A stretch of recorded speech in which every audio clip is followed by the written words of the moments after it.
Hello, this is Timothy Witham, and today I'm reviewing a movie suggested by my cousin Georgina Fisher, whom I'd like to give a special shout out to. This one's for you, big guy.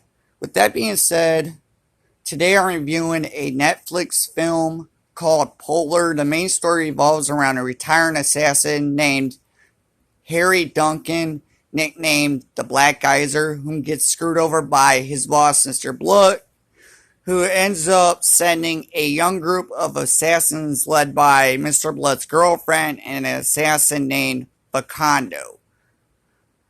And when they end up involving this young woman who lives next door to Duncan, after trying to kill Duncan, they end up kidnapping her, and Duncan ends up having to try to find a way not only to save her, but not to end up dead.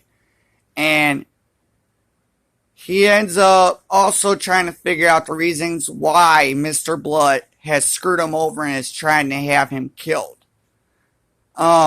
This film, there's several things I do like about it. I like the setting of the film. This film is very action-packed.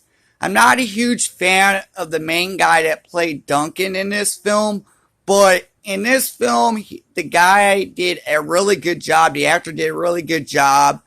I thought the villain a little bit, Mr. Blood, reminds me of a poor excuse of a Riddler.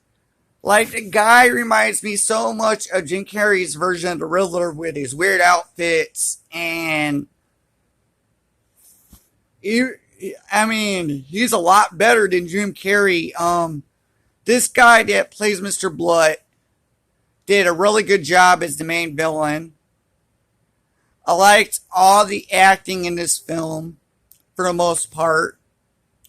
This film does include an extreme scene of torture. If you're a little squeamish, I would not suggest this film for you. But if you're into action-packed films, this is definitely one to check out. I give it a 7 out of 10 rating. This has been Timothy Witham with another movie review.